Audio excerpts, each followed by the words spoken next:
What's going on, everybody? Tuesday morning, we are live with Dual Coast Podcast, joined by a very special guest here, Patrick Hogan. Patrick, thank you so much for being with us this morning. Thank you for having me.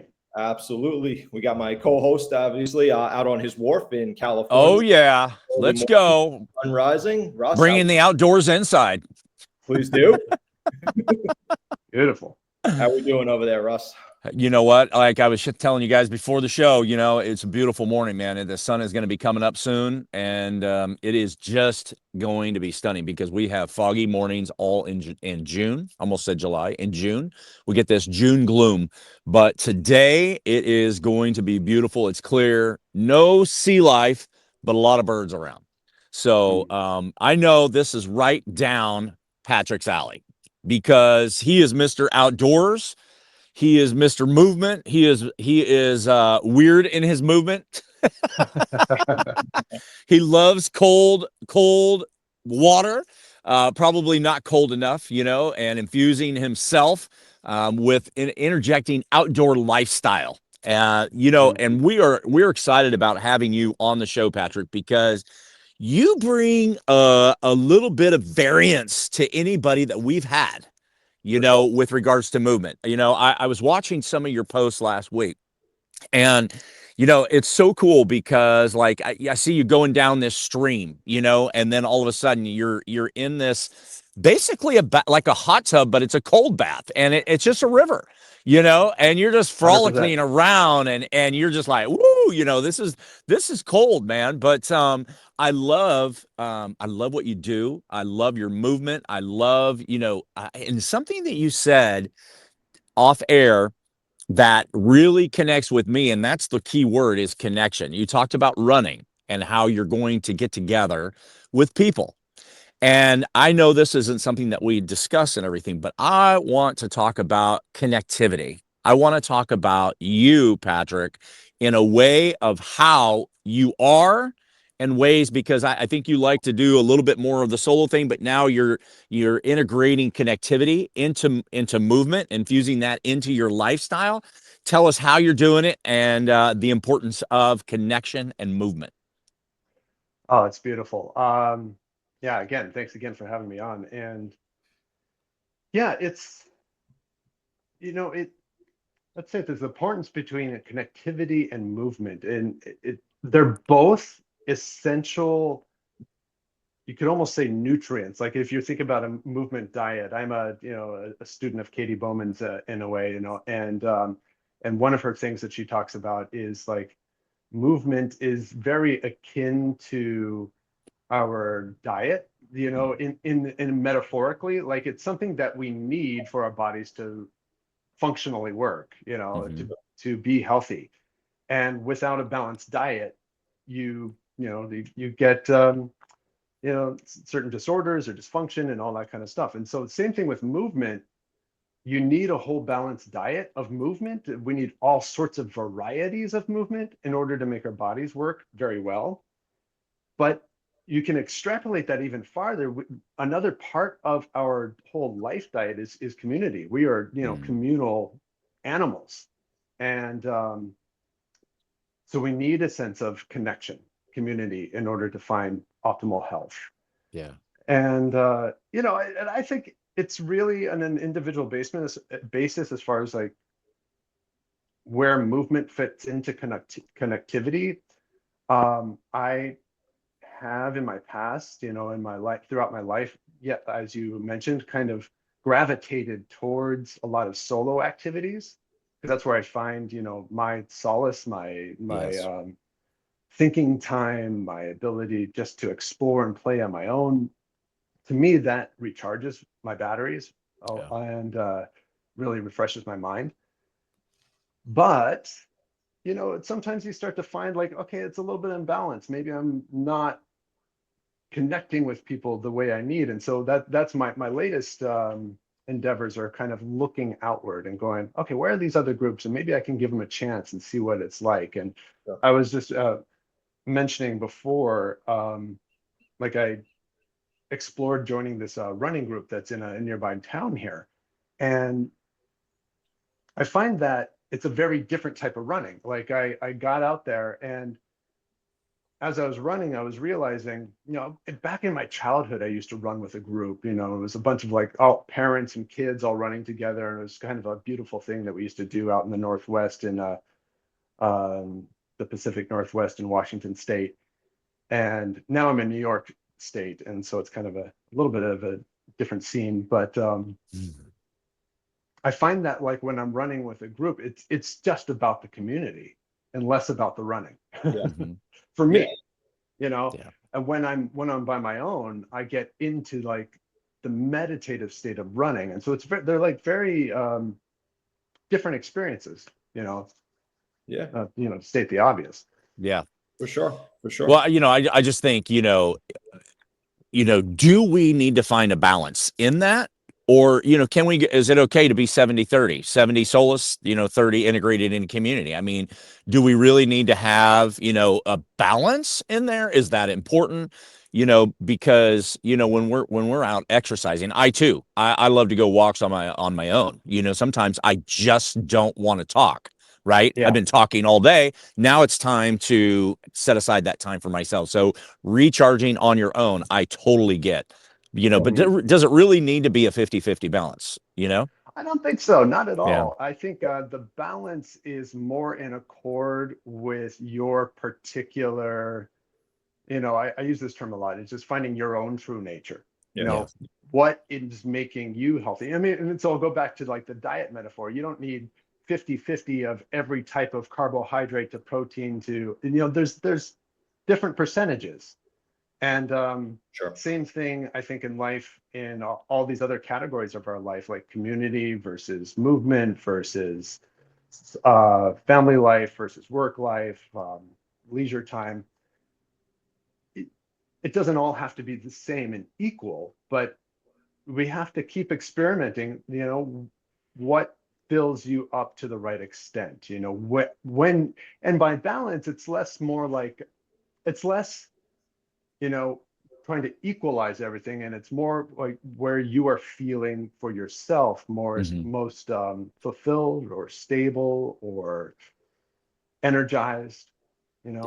Introverts versus extroverts. Like introverts are not going to get that recharge by being in lots of crowds, where an extrovert might.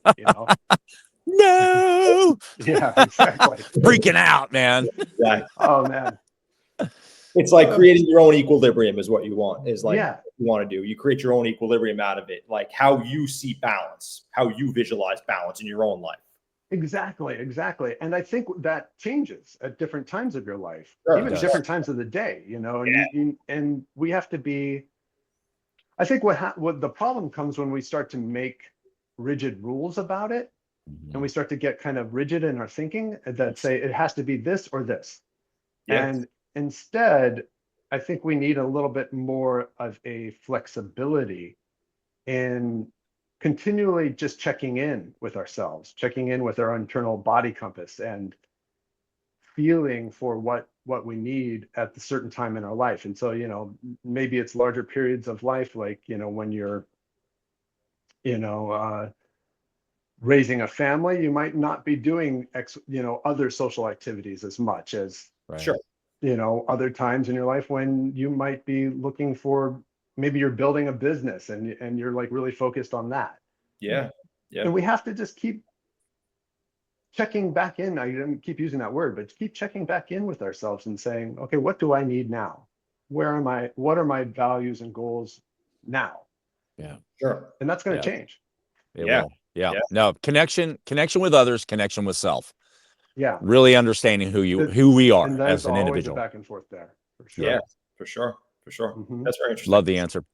And I feel like it does change very dramatically sometimes, just on the drop of a dime, because you can have a focus one day on 1 week and be on, maybe a topic of developing the business, but the next week you're like, I really got to focus on my health. My health has been slacking. I got to make a shift. And you kind of like, you gauge yourself in that way. I feel like that could change dramatically very quickly. Yeah. And I think that's an important topic to like bring up is very often most people get unbalanced because they're, and I think it's a, an innate thing in a lot of people is we're very resistant to change. Yeah. You know, so that's the thing is when things need to change, most of us, we like to cling on to what was or what we knew or what's predictable. And very often life isn't predictable anymore, Yeah. you know? Very good. And that's what I was really, what really drew me into eventually becoming a life coach as well as a movement coach is in the life coaching realm, we're helping people navigate change, saying, okay, what stage of change are you in and how do you actually, and I love that, Russ, that you're out on the beach because I like to use the metaphor. It's like, are you actually being pummeled by these waves or can you surf them? You know, can you learn how to ride that out? Love that. I like that a lot. Yeah, I like that a lot. Patrick, so, you know, we have a lot of guests on who focus on exercise and the gym routines and everything like that, but there's a big difference between movement and exercise, as you like to say. So, you know, you promote a movement-rich lifestyle. You do a lot of things. You get outdoors, you get, you know, into the cold plunges, into the rivers. What would you say the big difference is between movement and exercise and building this movement-rich lifestyle in contrast with going to the gym or developing a running routine? What would you say the difference is between those two? Yeah, I'd say the main difference is it's just broadening our scope and capacity for seeing like what is exercise and what is movement. Um, you know, exercise is actually kind of a recent invention, at least the way that we think about it, you know, whereas movement is something that human beings evolved doing. All animals, all biological life evolved through movement in some way. Sure. And we evolved moving, you know, in accord with the environment that we lived in, you know, so our bodies are shaped in order to do certain types of movements that actually helped us thrive as a species, you know. So we evolved to do all these categories of motion of like running and walking and carrying and lifting and climbing and fighting and swimming, and you could just keep going on and on. But I mean, there's a good like 12 or so categories you can break it down to. But what happened is that over time, we started to, because we like to find ease, we like to find convenience, we like to build technology to make life easier, we started to remove movement from our day-to-day life. Until we're at this point now where, you know, I could just click a button on my iPhone and get all my needs met. You know, Yeah. food delivered, my groceries delivered, I, you know, pay all my bills, do everything. Yeah. I can even work from my phone. All I have to do is move my thumbs. And Movement.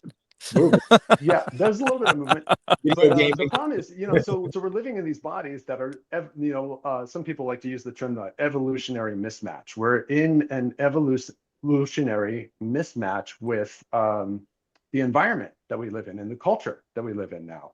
That our culture is really built for sedentarism and for being still and for convenience, but our bodies still require movement. Sure. To thrive, to actually be fully optimally healthy. And we have to be doing the same things that we evolved doing, at least to a certain extent. So anyway, that's a little backdrop. And so at some point in this evolution, we started to supplement our lives with exercise, you know. Now, of course, there's always been sports, there's always been, you know, training for big events. You know, people have always done that since, you know, even Greek ancient times and beyond and before that too. But the way we think about exercise today, it's more like I'll go back to the movement diet example is we also happen to be in a culture where we are eating a lot of like processed junk foods that have very little nutrients in them. Sure. So what do we have to do is we have to supplement with, you know, vitamins and minerals. And so we're taking these pills. But and in a way, exercise can sometimes be thought of in that same sort of category, like it's a supplement to the rest of our movement lifestyle. Sure. And it's not, you know, exercise is wonderful, it's great, and it helps us build community and helps us engage in sports, and then if we're training for anything specifically, you know, it gets our bodies adapted to be able to do the adventures and goals that we want to do, etc. But you couldn't actually, so back to the diet thing, like you can't actually live off supplements alone. You know, you actually still have to eat food. So this is where the metaphor comes to a head.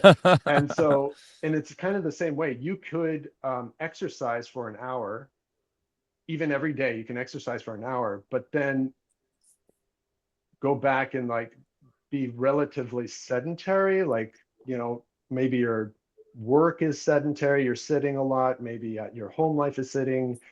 Your travel time is sitting. You know, you're in a car. It's like we're sitting for, say, the rest of the day, which could be 16 to 22 hours, depending, or sleeping for eight of those hours, probably. Right. Hopefully. A lot of us don't even get that. We get like 5. True. But so if you're only exercising for 1 hour, just to use this as an example, but then like the rest of the time is relatively not moving very much, that just sheer volume of time is always going to kind of overpower your exercise. And so you're always in this battle between, you know, okay, I'm going to try to get myself healthy and then I'm going to let it go. Right. Yeah. And so what I love to promote is, how do we start to bring in more movement into all the daily activities of living? You know, and so I don't think I described this very well earlier, but you know, so exercise just becomes like, it's a category, it's a smaller circle within the larger circle of movement, which is anything that your body does that needs to change position.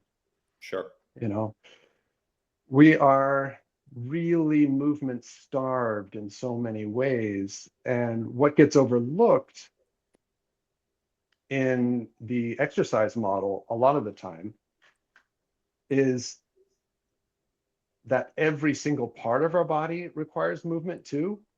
You know, so we do like the big motions, you know, when you're like squatting with weights, or you're running a marathon, or you're, you know, even doing a yoga class or whatever.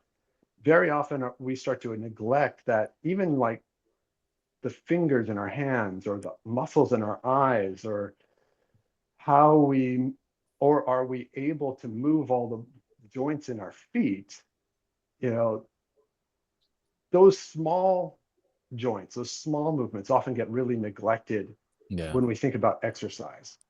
And they need to be fluid, they need to be mobile and strong in order to carry you. Eventually, to be able to even do your exercise well, you need to have all that fluid mobility. And so that's where I think in like daily life, you can start to focus on like the more nuanced, the more subtle things. Sure. You know, and try to bring more attention to your body, you know, when we're just doing normal things. Let's say, you know, even when you're watching TV, you could still move. Yeah. Even when you're doing the laundry, you could still find different ways to be standing or sitting. And move. Yeah, and move. So there's a category, this brought just jumped into my mind, with the like movement lifestyle. One technique you can do is really start to assess for yourself, what is my lifestyle like right now? And there's an interesting, what do you call it? I was going to say a schematic, or it's a acronym here to kind of find the economics of like, how are you allocating your time? And it's called sloth. I don't know if you heard about this, and it stands for, it's just 5 categories of your daily life. It's sleep, leisure, occupation, travel, and health. No, sorry, not health, home. So 5 categories of where you're probably spending most of your time. And it's a real useful exercise to look at each of these categories. Sleep, how do I sleep? What position is my body in? Leisure, what do I do for leisure? Now, this is where most of us get like, we pigeonhole exercise into this one little category, which is leisure. And depending on what your work is like and your home life is like and your travel time is like and all that kind of stuff, leisure could actually be very small on a day-to-day basis. Some people are blessed with having more leisure time, and that's awesome. But a lot of us have a lot of responsibilities. And so we're always in the struggle to try to fit a little more exercise into our leisure time when we're already kind of tired or exhausted or stressed out. Sure. So could we spread that out into some of the other categories and look at, even at work, can you add in movements to your work, whether that's taking breaks or finding different positions to work in. Standing desks are a bit popular now, but you could also do more creative things like squatting desks or sitting on the floor, that kind of stuff. Travel, there's lots of opportunity there. We start to get blinded to the idea that there's only one way to do things, and that's a lot of times we say, okay, I have to drive my car from point A to point B.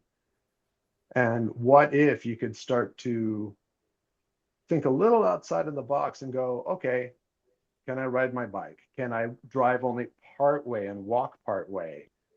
Things of that nature. And then finally at home is a big one because there's a lot of responsibilities at home. And this is what I like to do in the programs when I teach people, when I coach people too, is we look at these different categories and we go, are they working towards your goals and your values and how you want to be in your health, or are they working against you? Yeah. And a lot of times what we find at home is we have a huge environment that's set up to keep us sedentary.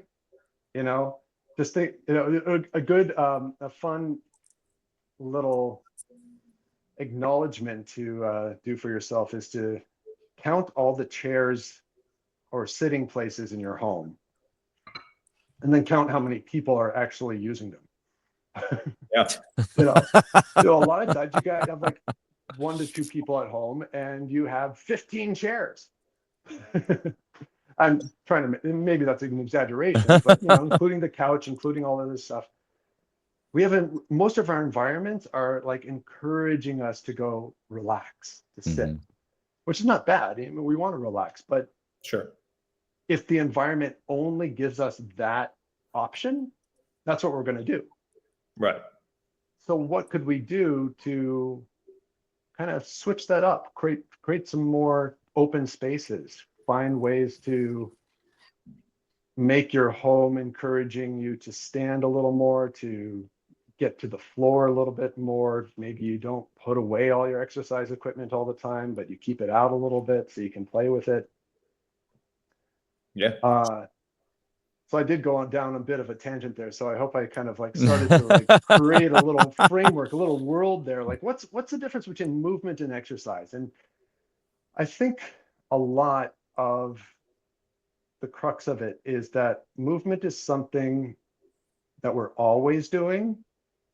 Exercise, by definition, is something that you choose to do intentionally for a specific health goal or community goal. It could be sure, part of your leisure and activities and fun. Also, it's very important, but there's like a much broader spectrum. We could start to like tease out how we are using our bodies the rest of the time. Yeah, that's great, man. Yeah. A lot of people don't like to look funny or weird in front of other people, right? We always talk about going to the gym and being compared or comparing ourselves to other people, right?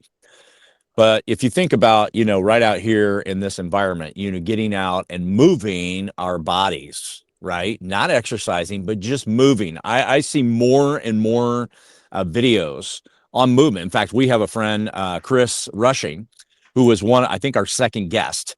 And Chris does a lot of movement, your body, your flow, everything that you're doing to keep your joints and your muscles, your tissues, your fibers, everything in motion, right? Through your exercise, whether you're just, doing and moving your body, but the importance of it and not looking, and who cares what other people are thinking, right? Yeah. But can you give, you know, the listeners that are out there, including Dan and I, with regards to movement of what specifically can we do out in nature, in our backyard? Maybe we don't have a place where we can actually be in nature without having to drive somewhere. But what can we do in our backyards? What can we do in our garage? What can we do in our living room floor? But really, what can we do outside as far as movement? Three specific things. Name three specific things for our listeners. Things. Yeah. Okay. Breaking it down to three is always challenging. Yeah, because I wanted to say 30. Yes. Well, then you got a lot to choose from. But what I would say is I think it's a great question for all of us to have going on. And don't mind me going on like a quick other little tangent, is because I think what happens, you mentioned like, you know, how we get a little bit maybe anxious, or we get caught up with looking strange or looking weird. And I think a lot of that is because we're in a cultural box. That movement, that how we hold and use our bodies has to be a certain way.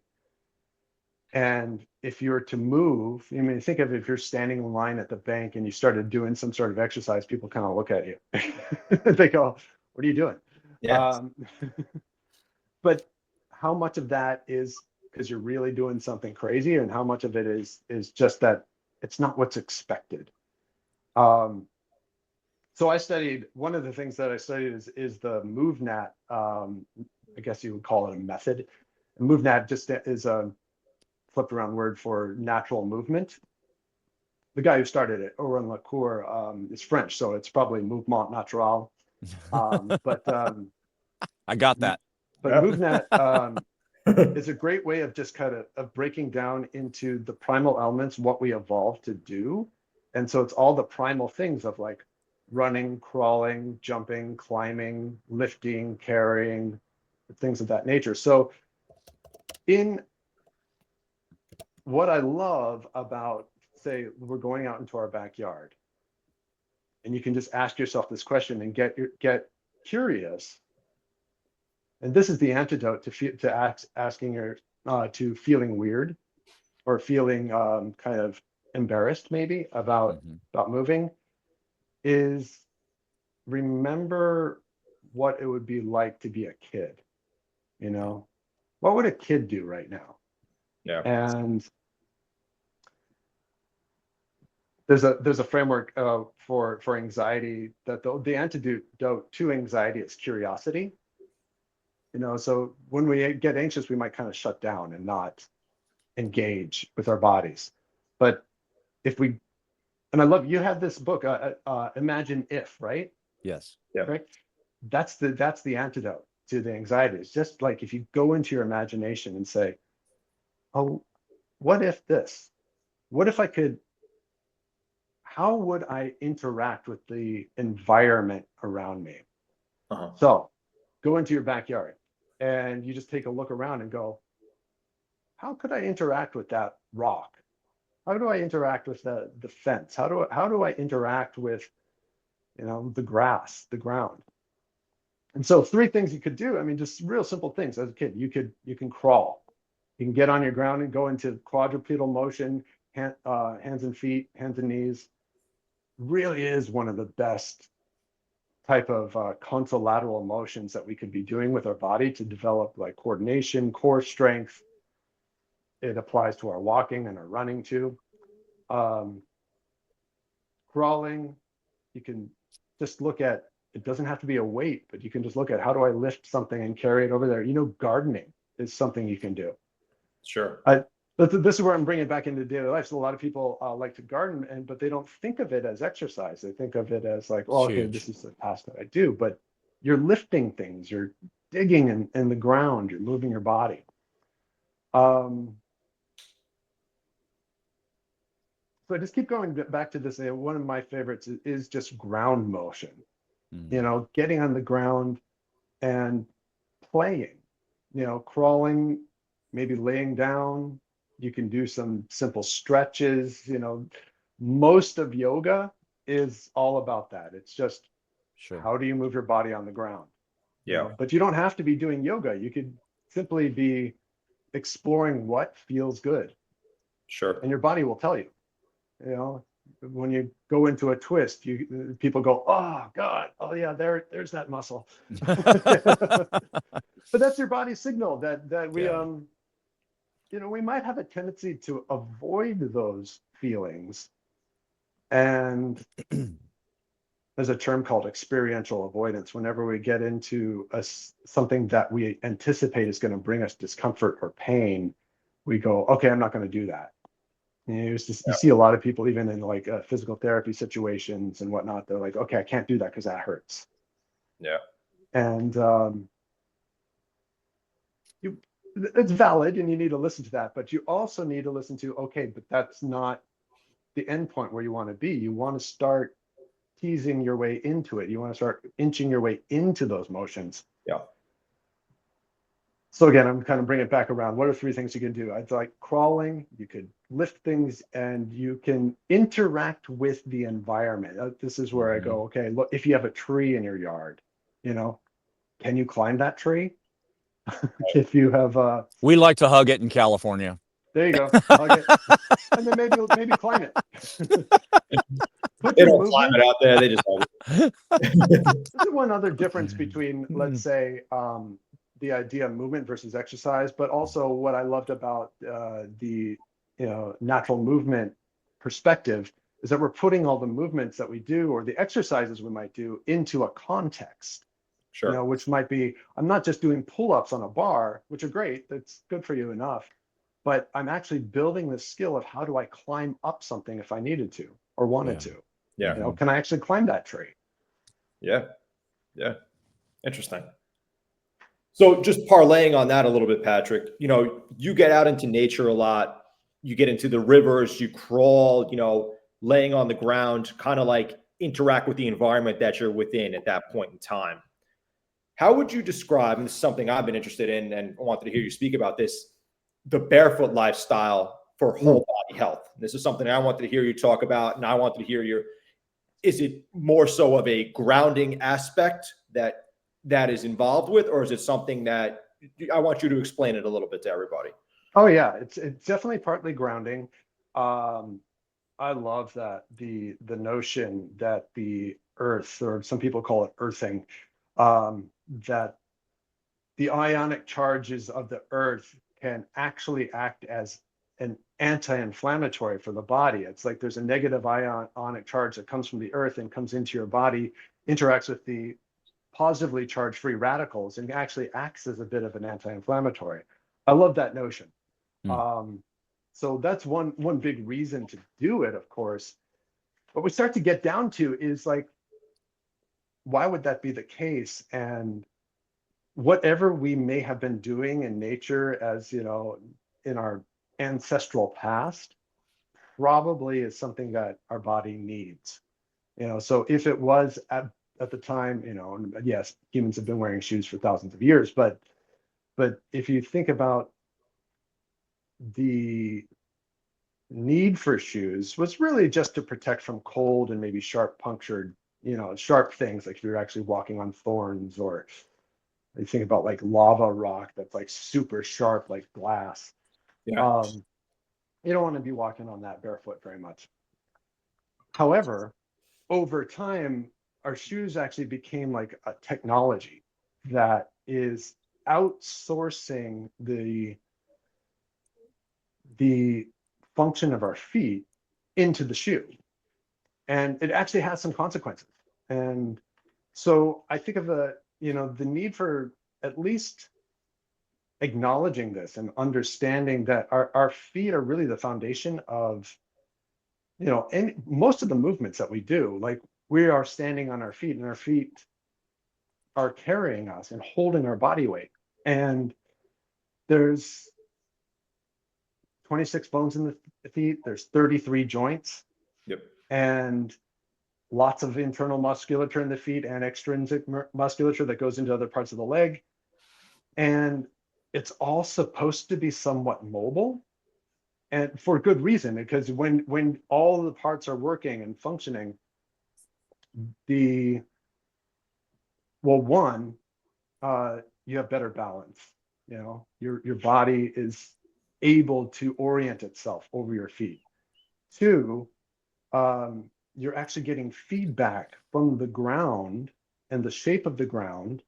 And if your foot is able to conform to the shape of whatever you're standing on, like say you step on a Lego, or in nature you step on on a rock, on a stick, the foot actually is meant to change shape a little bit and to find your stability. And part of what it does is it sends the message to the brain of like how the foot shape has changed, and that lets the brain adjust the whole body to find its balance and its stability. Interesting. The problem with shoes is we cut off all that feedback. And very often with a stiff sole, with padded heels, and with tight toe boxes in the shoes, we've kind of like forced our foot into one shape, and it just stays there all day long. So now we have a foot that's not moving very well, or not moving very much. And any muscle, any joint that doesn't move very much will eventually, stiffen. It will lose the ability to move as well. But the requirement of that movement is still not, we still need to move in some way. So what we end up doing is we outsource the movement that would have been happening in our feet, and it goes up into our knees. So now we're overusing our knees a little bit, or using our hips differently. Maybe we're using our lower back differently. So getting back to nature, getting back into being more barefoot allows for that possibility that your feet can move more optimally, give you the feedback, find the stability, and even the strength in the rest of your body helps. It also helps kind of activate your hips. What was I going to say about that? I was going to say, I can go on and on about shoe shape. Oh yes, yeah. So the problem is like people hear about this, and this was a backlash when like I really got into it. I grew up being barefoot a lot, but then there was a big period of time, of course, that I was wearing just conventional shoes. Sure. And then finally, I did get into Christopher McDougall's book on Born to Run, and it kind of inspired that thought about oh, maybe barefoot is a better way. And as soon as I started putting on those early like Vibram shoes, I noticed right away, it's like my knee pain went away, my back pain went away, my neck pain went away a little bit. I started enjoying running again. And so for me, it really, really worked. But there was a backlash in that movement where a lot of people, what they did is they like said, okay, barefoot's the only way, and they jumped into it. But then you started seeing a lot of people getting injured. And so then there was a little bit of a backlash saying like, is it really the best thing for us to be doing? And you have to kind of put it into the context of like any other sport or exercise. Being barefoot on the ground is almost like its whole other category. So people saying like, so barefoot running is not the same as shoe running. Right. And so you have to, in a way, sort of start over and go, okay, I can't just throw myself into the same activities that I would have been doing when I was shod. I have to actually train my feet and regain that mobility and flexibility before I can start increasing my, the tasks or the loads on my feet. Dancing around on this thought topic here, because otherwise I would talk all day. But so fortunately, there are a lot of great shoe companies out there right now that are making more minimalist style shoes that allow the feet to function. It's that right balance between being totally barefoot and being conventionally shod, where your feet don't move very much. And a lot of these shoes are now allowing your toes to splay, the sole of the foot to twist and bend, which gives your foot a little bit more functional capability. Interesting.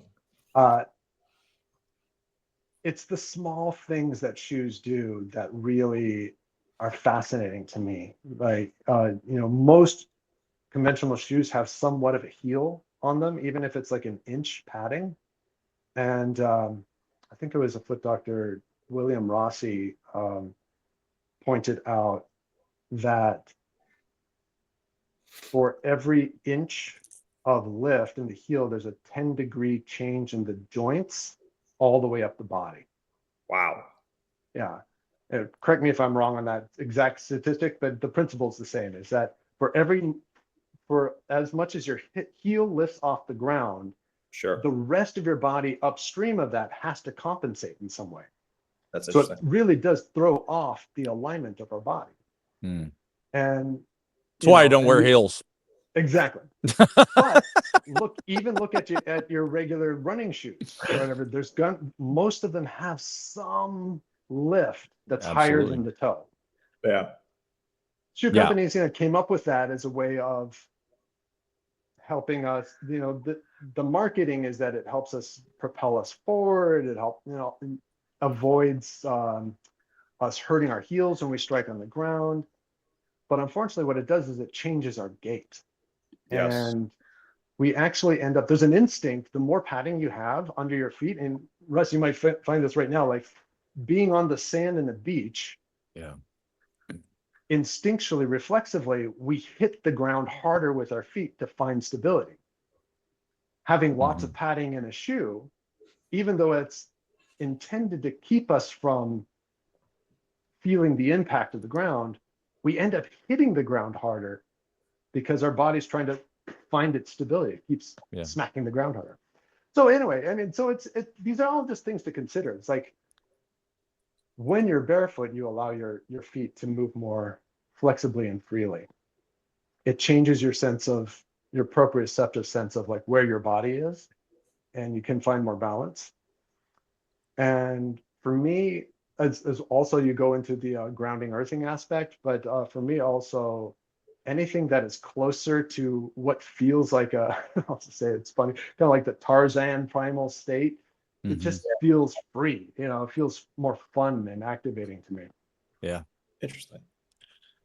So if I gather this correctly, what Patrick is saying to all of our listeners is sell your Nikes, sell your Hokas. Go to your Brooks, get outside barefoot. Get outside barefoot. No, Yes. mainly what I'm just suggesting is start to consider, go back to that original thing we were talking about, is balance. You know, maybe you're not ready, or you're not inclined individually to want to be totally barefoot, but don't forget that the feet are such a functional and important part of your body, and it's the small motions of the feet that really do need to move. And that's going to affect your, knee pain and your back pain. And it's amazing, even just like stretching your calves can actually affect people that have chronic headaches, for example. It's like what's going on at the bottom of our body has an effect all the way up. Yeah. The neurologic connections are unbelievable sometimes with certain things, the way it works, and, the jaw affecting certain joints and things like that. Incredible some of the connections, like, just tongue movements can sometimes open up certain joints. It's unbelievable sometimes. 100%. I loved looking into people who are, doing tongue stretches before they're like racing sprints. Because of how it's affecting your pelvic floor and all the way through the core. Exactly. It's interesting, right? Well, I had this, I had a little over a year ago, I had this tendonitis in the outside of that went up the outside of my left leg, and it started in the ankle. So I went to physical therapy because it was, it was very, very painful. Yeah. And she said, basically your tendon is weak. I'm like, all right. So she says, we've got to get some of this, swelling down a little bit, which, took a couple of weeks. And she said, then we're going to start therapy. Talking about grounding, everything that we did was barefooted.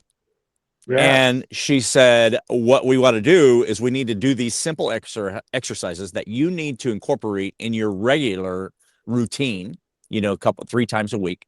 But everything is barefooted and one of those things that she said is, she says, I want you to stand on one foot, stand on your good foot, and I want you to just balance for 20 seconds. Right. Yeah. Beautiful. And then she goes, now let's go to your bad ankle, your bad foot, and let's balance. I couldn't balance. But over a period, I went twice a week, and over a period of time, then that balance improved. Yeah. But I did it barefoot. And the thing about it is that your shoe can do a lot of the balancing for you.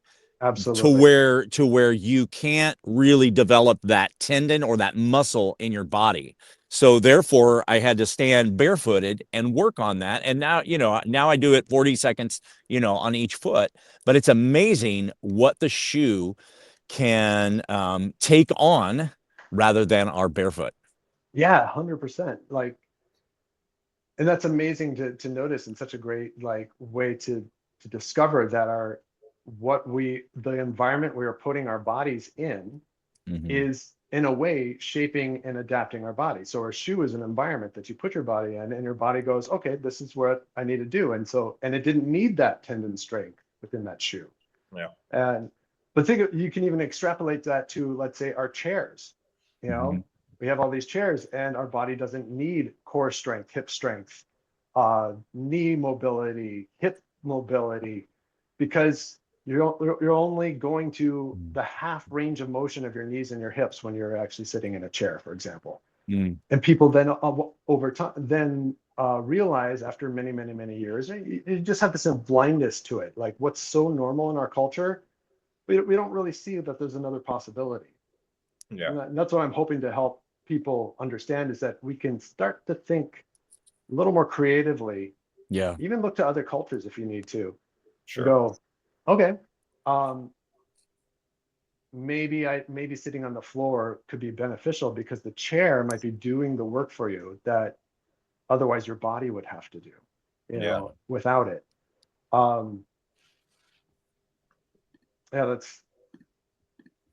So balance is, and I just find that an interesting topic that we're talking about with your foot. Are we able to balance on one foot versus the other?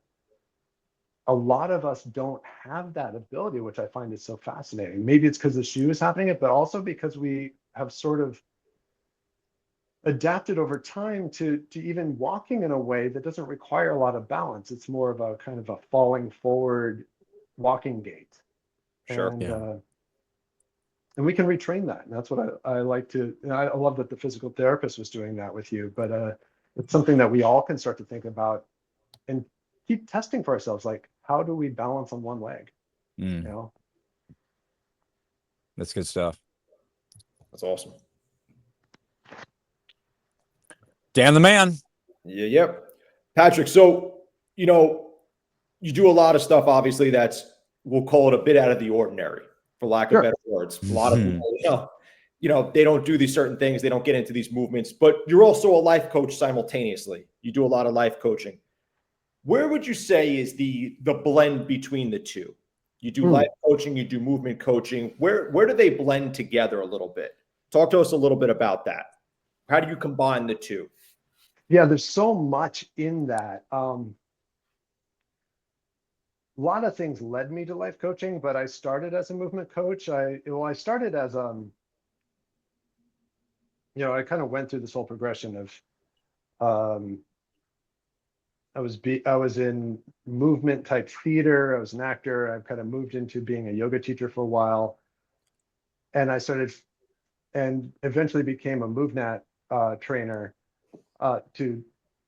because the natural lifestyle really spoke to me a lot more. Sure. And what I started to notice is that, like I was talking about, was like, you can't just throw yourself into running 100 miles, barefoot if you've always been wearing shoes. I started noticing, like, even with like the bigger motions in yoga and movement, like MoveNat, that it was actually a little bit beyond most people's capabilities. And because our bodies are adapted to, let's say, and not everybody, but I'll say, like, we're adapted to a lot of chair sitting. We have shortened, hip flexors and, tightness in our back and all that kind of stuff. And so you try to get someone to do a big move, and it's like they just don't really have that mobility and flexibility.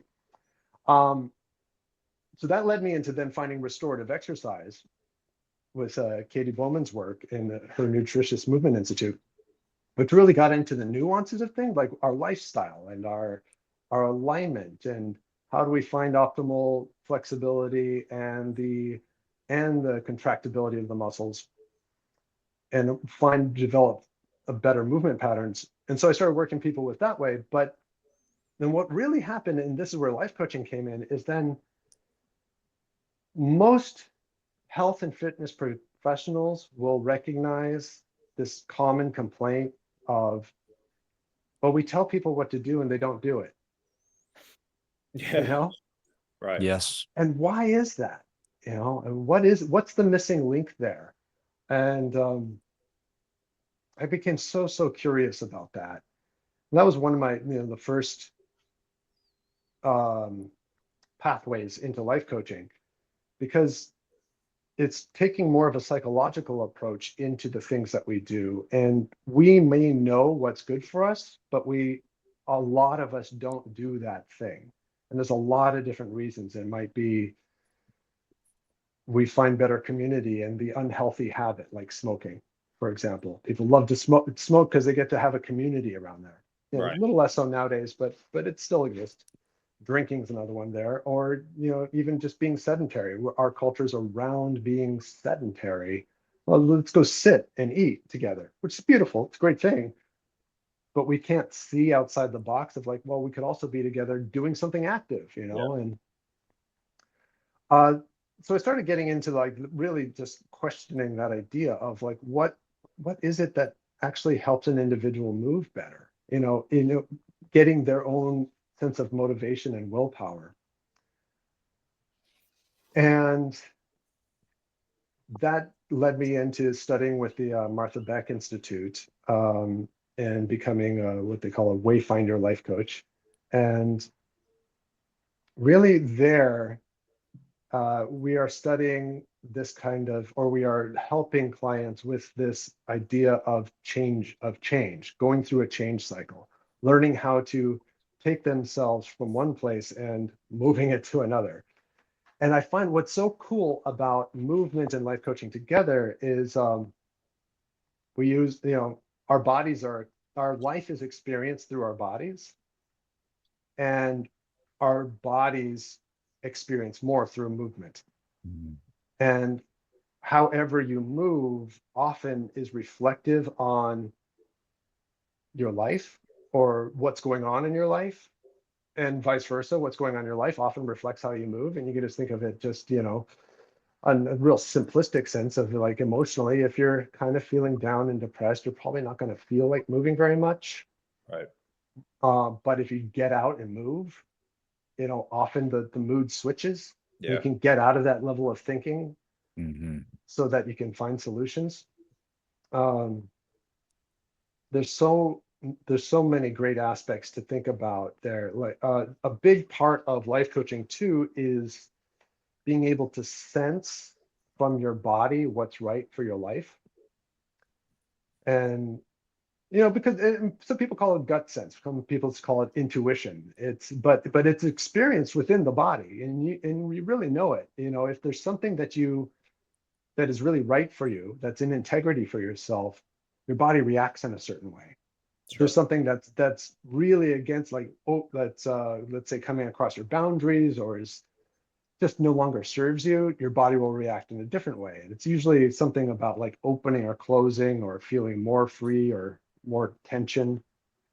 If anybody ever follows the author physician Gabor Mate, he has this great phrase, which is wherever there's tension requires attention. And it's that idea that the body reacts. It's always reacting and trying to communicate with us. Mm-hmm. And it really behooves us to keep communicating with our bodies. So that's what, so I love to take it into like a metaphoric, or in multiple. I find there's like a few categories with life coaching to movement. One is you can notice where your own beliefs or your cultural constructs that you're tied into might be limiting the free movement of your body. Oh, I can't do that. I'm too old for that. Or people don't do that here. you know, things like that of that nature. And you start to like break apart some of those beliefs, maybe. I'm not athletic is a big one, you know. I've never been athletic. And can we get people to start to think about movement in a different way? Some of that is life coaching. And also the life coaching goes into noticing where, you know, where it is you'd like to go. Because a lot of people, you know, it's interesting. They come around and saying like, I just don't really know what my purpose is. You know, what am I, you know, maybe I don't have big goals and dreams. And that's going to include the body in a way. Like, what are you training for? You know, what are you doing exercise for? It's hard to do exercise just for health and only just for health's sake. And it's off because it's a little bit too vague. There's too much, and our psychology is such that we don't really respond very well to long-term vague goals. You know, it's really easy to lose motivation there. To say health in general is not a really great long-term goal. But if you are able to instead connect to something, goals are great. But I think what's even better is value and purpose. Mm. And values really are something that, because as opposed to a value and a goal is like, I'm going to run that marathon. Great. Okay, fine. But how many people do we know that like run a marathon and then never run again? Because they burnt out and they hated the whole experience and it was miserable for them. Right. You know, I would much rather someone find a value which doesn't have an endpoint. That is, this is the type of person I want to be. You know, there's a quality of living. So that could be in movement, like I value running because it makes me feel a certain way. Now, it doesn't have to be running, you know, maybe that for another person, that's dance, or maybe it's yoga or Pilates or weightlifting or whatever it is, or just gardening. But connect to what it is that is really important for your life and how you want to be living your life. And then let your movement reflect that and feed into that. Interesting. So there's a couple things that, Yeah. you know, Yeah. around life coaching and moving. For sure. What I value is not running. That's what I value. Yeah, I've heard you say that before. Yeah. And I don't want to push back, but what is it about running that is aversive? Yeah. I just don't find running fun. That's yeah. I just don't find it fun. And Yeah. you know, I'm 57 and obviously people still run at 57, people still run at 70. It's how your body is. I find, like you say, I do exercise. I do the things that I do, but I find that I don't do movement in the sense of what we're describing today. I do movement in a lot of different ways that are different, that are beach oriented. And so, which is better on my body because the physical pounding, my body just doesn't like. Yeah. At No, I hear that, and 57, our body you doesn't know? like that. And so when I'm, like I was playing smash ball with my son on the grass the other day at my mom's house. And I made this comment. I said, you know, I can feel the difference in my body reacting to being on something firm as opposed to playing smash ball on the beach where the movement of the sand, it's easier on the joints, right? And so I just, you know, we play volleyball at my mom's house as well. And I just find playing volleyball on the grass a little bit more difficult than playing on the sand because of the way my body reacts, right? Taking up a lot of that impact. Yes. So I'm just going to throw this out there, and I'm not trying to be pushy or anything or try to force you to like anything you don't like. But I think this is a good thing that I love to do with clients too, is I go, okay, well, but what if the experience was different? Like, what if your body could learn to absorb the impact, even on in harder ground environments? Yes. So that it didn't react with that pain reaction. Right. You know, Like, Yeah. what if there were a different way of finding some different movement coordination, so Right. that you can absorb more impact? And what if running didn't have the experience of any impact at all? Yeah. This is the biggest difference I find between running barefoot and running with shoes. With Mhm. running barefoot, I hardly have any impact on my feet. I feel soft and smooth on the ground. Whereas with shoes, I tend to smack that ground harder. Yeah. So not saying like, okay, you have to go out running, but I'm saying, but it is interesting to say, even this is why I'm always just questioning, you know, Yeah. Sure. just to get down to the heart of it, Yeah. Sure. would it be different were the circumstances or the technique different? Yep. Yeah. And maybe yes, Totally maybe good. no, and maybe it's like, okay, no, I'd much rather be playing beach volleyball, and I think because that's great. Beach volleyball is fun, and it requires a whole different type of musculature to play on soft ground than it Yeah. does on hard ground, Right. which I think is equally as challenging. Oh Right. yeah. Right. Especially It on is. surfaces like the sand and stuff like that. It's harder to move, harder to pivot, things like Yeah, that. So that'll probably integrate more joints and integrate more muscle fibers than if flat ground and stuff like that, and vice versa, harder impact versus softer impact. yeah, exactly. That's I mean, I think ideally we'd be able to be adaptable enough and be able to modify our technique enough so that we can thrive in any environment. And yeah, maybe it's maybe a case to just kind of play around every once in a while with a little bit Mhm. harder, a little bit softer, different activities, for sure. For sure. keep Love things it. variable. Very interesting. Very interesting. I love it.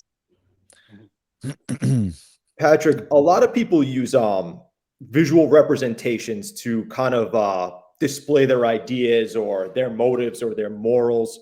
Now, you have developed one yourself, I believe, known as the Yeah, Align Life Tree, the diagram that you've actually developed. Can you tell us a little bit about that? How that 100%, works, what sure. that looks like? Yeah. Um, in the thinking, of all these topics we've talked about, a bit of an image came to mind, which serves as a framework I use in my coaching programs. And it was inspired originally by a term. This, it's appropriating an old Native American term. I believe it's an Ojibwa phrase that is, "No tree has branches foolish enough to fight amongst themselves." So no tree has branches foolish enough to fight amongst themselves.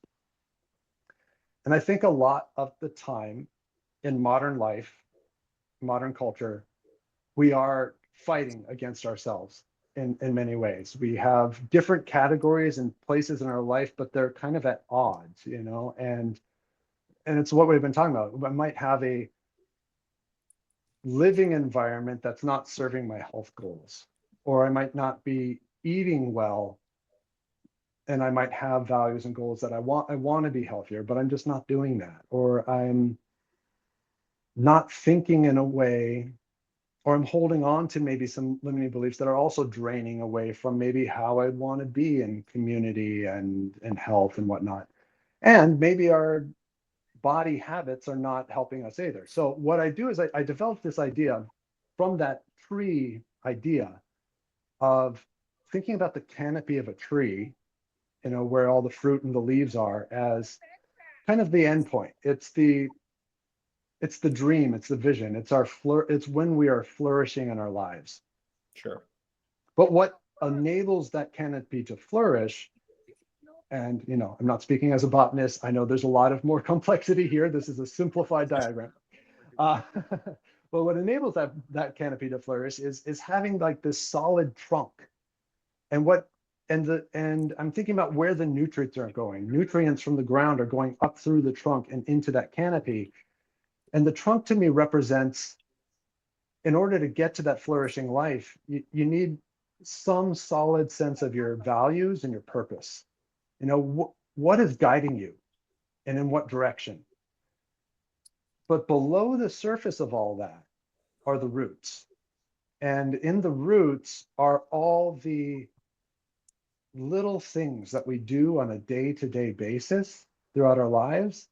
And I kind of developed a diagram of 3 main categories of roots that are basically just body, mind, and lifestyle. But I talk about it as, being able to, what is it that is cultivating a resilient body that can flourish in any environment that you're in. And then there's the other root, which is mind, which I think about as how do we or I use a nice fun, I like to use little, what do you call those, where you're using the same word, the same letter in order to memorize it. Well, that didn't work for me because I didn't remember it. But but the phrase I use for the mind section, which is life coaching, is calibrating your internal compass. How do we connect with our values to know which way we want to go in our lives? How do we let go of our limiting beliefs? How do we keep questioning, the things that are holding us back?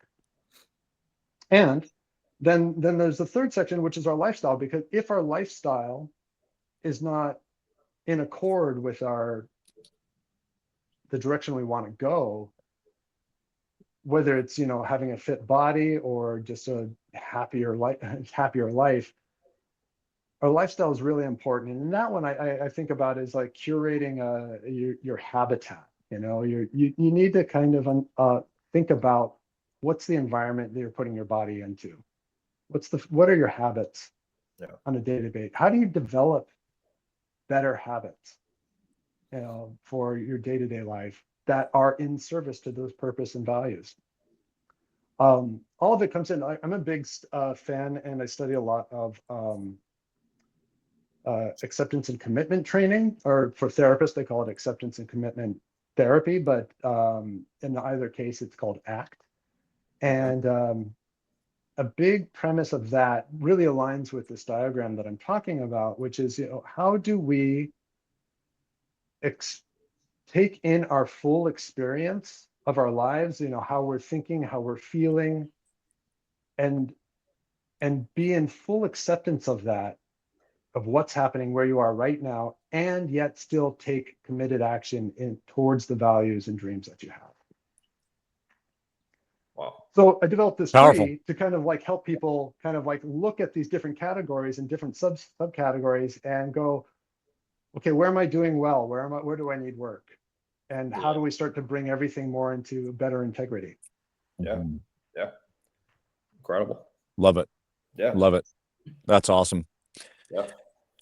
There's so many amazing tools that you have shared with us today. There are so many inspiring things that you've challenged us with today. And I'm going to really reflect on today's conversation, because there's a lot that you stated today that are very beneficial in the everyday life. Yeah. And before I forget, where can people find you, Patrick? How can people follow you? What is the best way of getting a hold of you? Oh, beautiful. I have a website, have my Instagram presence. Those are the best ways. My website is inalignedmovement.com.